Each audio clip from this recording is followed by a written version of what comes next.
Okay, so here's what our learning goals are today. We can already do this. I can find the slope of a line using the slope formula. So we'll use the slope formula again. But now we're going to add, what does that slope tell us? I can interpret what the slope represents in a real world problem. Okay, so let's look at this membership at Fabulously Fit. What's going on there? What are the two things that we're dealing with? What's X represent in this problem? What does X represent in this problem? Number of months. Thank you, Samuel. And what does Y represent in this problem? The cost measured in what? Dollars. Yeah. Okay, so apparently they have a membership at Fabulously Fit. They charge by the month and by so many dollars. Okay. Well, we're supposed to find the slope of this line in number 1. Now, can anybody give me a reason why the counting method would not work so well in this one? You look at that graph in front of you. Why do you think the counting method might not be a very good method to use? Because like the 300 online, this is going up by 50s on the cost. Is it going up by 50s, Adam? No. What's it going up by? 25. 25s, really. So the cost is going up by $25 at a time, and the months are doing what? They're going up by 1 month at a time, right?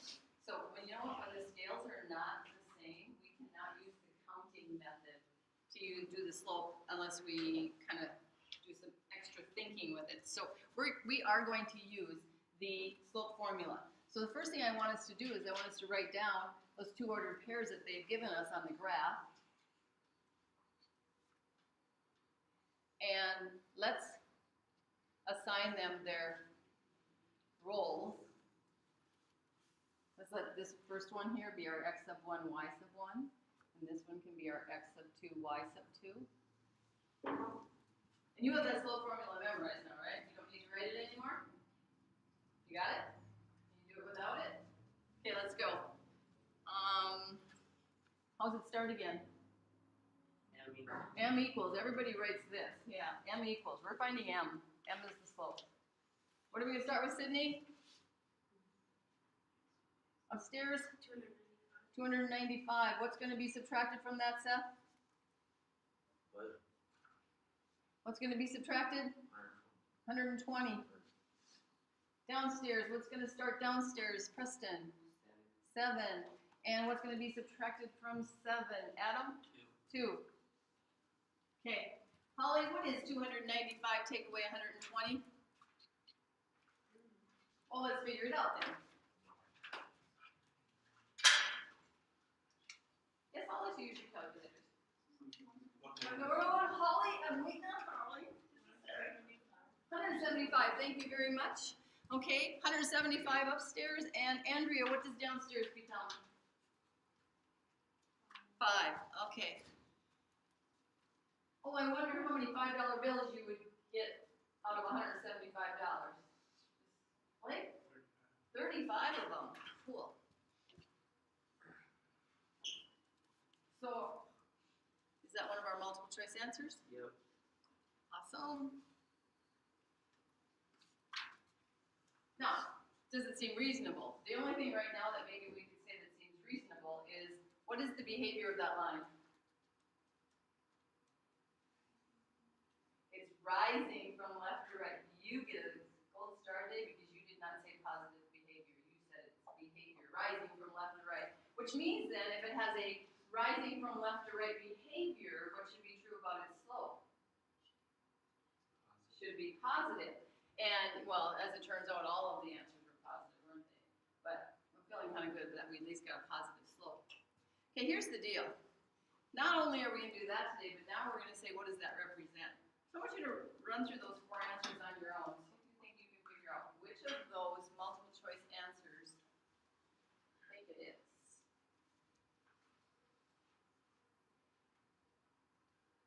So everybody come up with at least a tentative answer.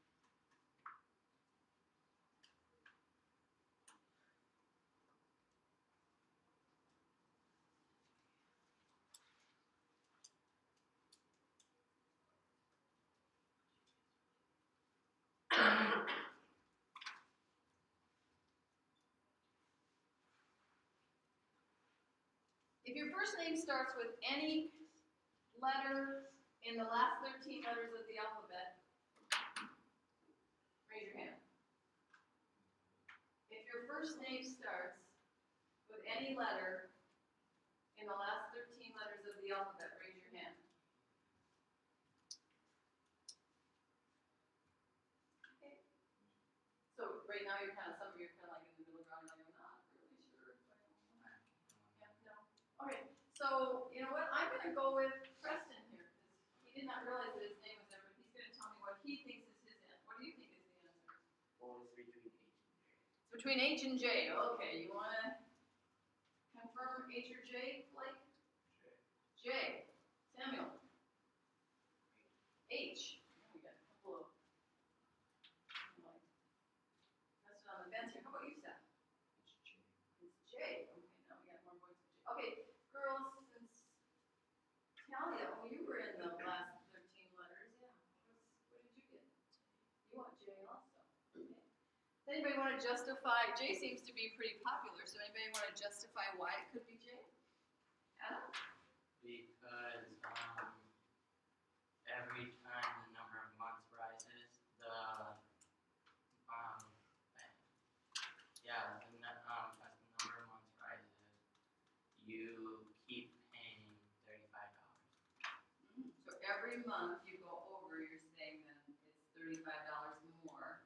No. It rises $35. Okay, fine. I'm not disagreeing with you, Adam. It's okay. That it just didn't state it the same way. You guys agree with that? Does that seem reasonable? Here's what we're going to do to make sure.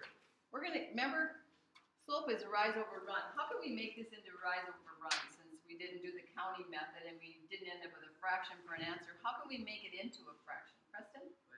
Put it over 1. And then here's what you do next. Now you give labels to those. You know that the y's are upstairs. And y's are what in this situation? Right. Y's are what? Are they the months or the dollars?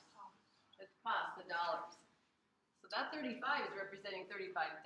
And downstairs we have our x's, and the x's are the months. So this is 1 month. So this is how we're going to support our answer. And this is what I expect you to do in your homework too, by the way.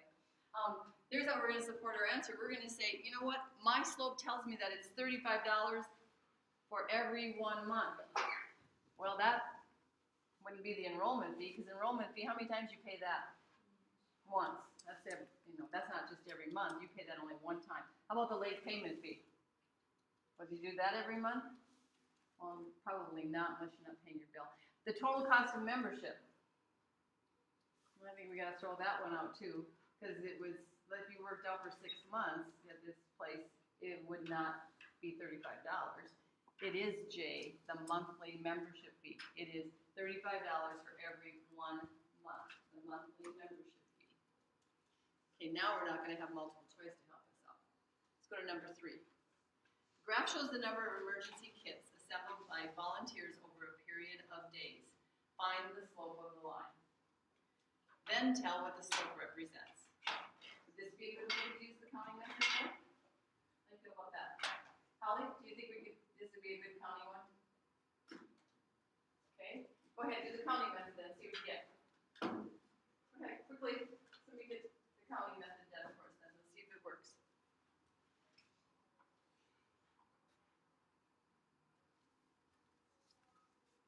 Okay, what's the rise? How many? 1, 2, 3, 4, 5, 6, 7, 8, 9, 10, 11, 12. I get 12. Oh, okay. And then the run. 4. So then, if we use the counting method, the rise over run method, we get 12 over 4, which equals what, by the way? 3. We can just make it into 3 or 3 over 1, yes. Okay, let's see if that's what really happens, okay? Let's use the slope formula. Because I'm just kind of feeling like I'm not really sure. By the way, don't get too big a font going down here, because we gotta find the slope And we have to be able to write in our own words what slope represents. So don't get too carried away with, taking up lots of space. So we have our two ordered pairs, and we're going to assign them their roles.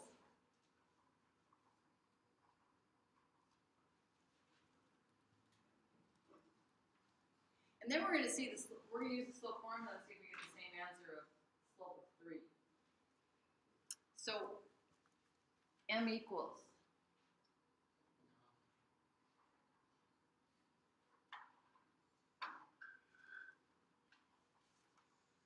You go ahead and keep working. I'll just, do my thing up here.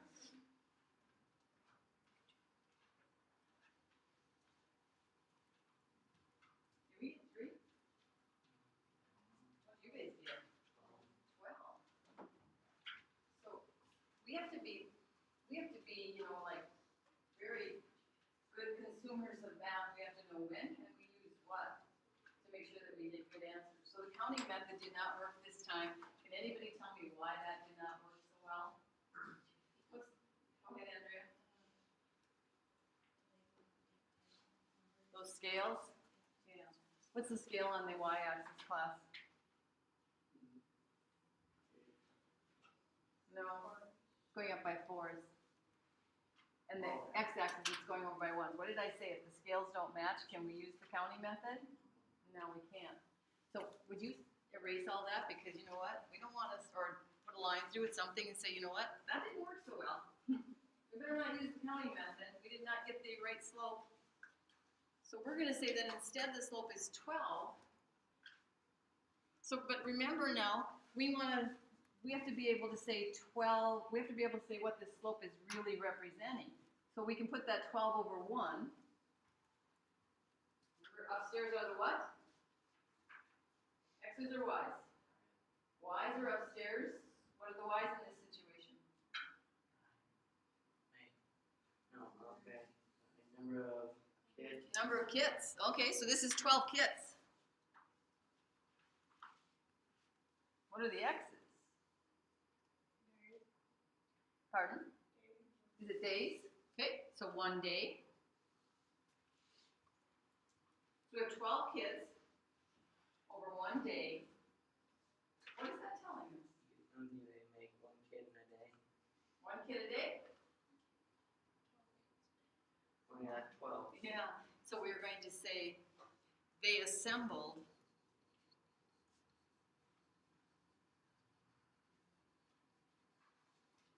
12 kits each day. Sentence format, capitalization, punctuation.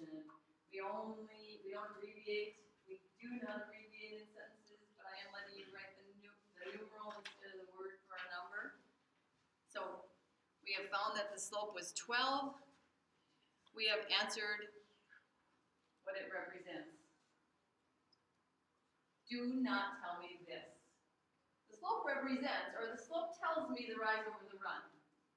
No, that's the definition for slope. That is not what it tells us in this situation. Okay? So anybody have any questions?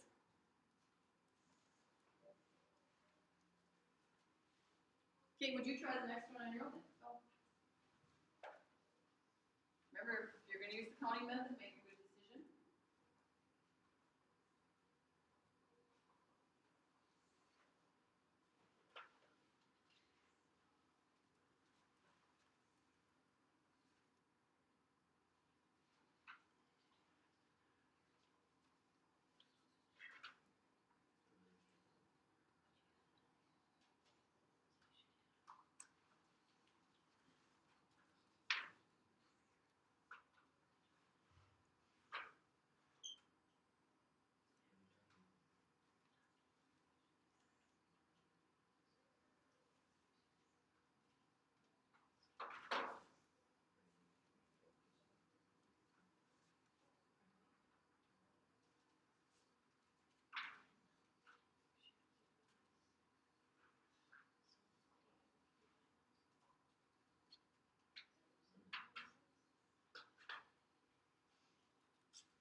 fine, you can still, you can check it out and see if you agree with me. And I'm just gonna be bold and say I'm fine.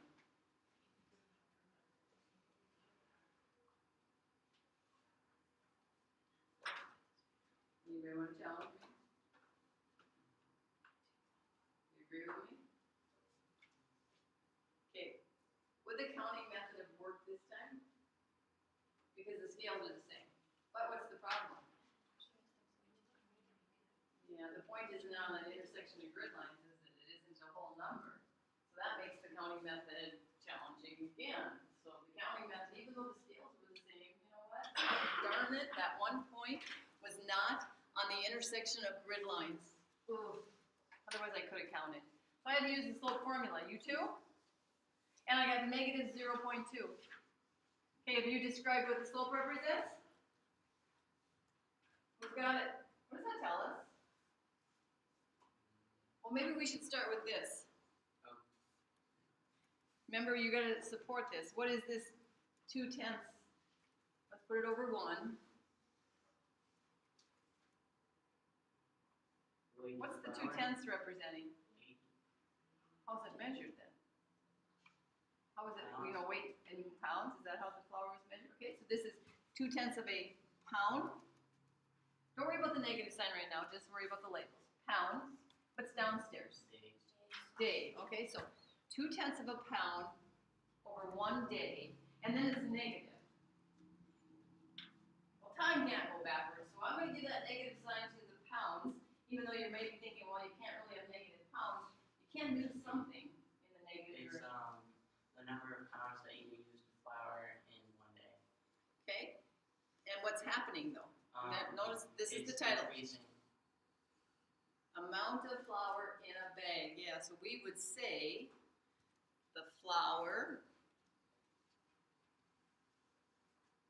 is decreasing 0 and 2/10. Now notice I didn't use the negative sign because the word decreasing took care of that.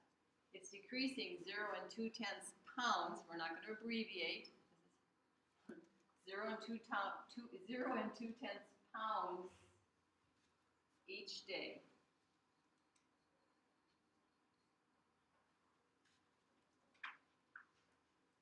So notice both things are always covered in our description.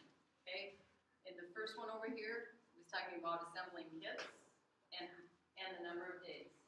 This one, it was talking about the pounds of flour, and it was talking about the number of days. Both are addressed in our interpretation. Okay. Anybody have any questions? Okay, then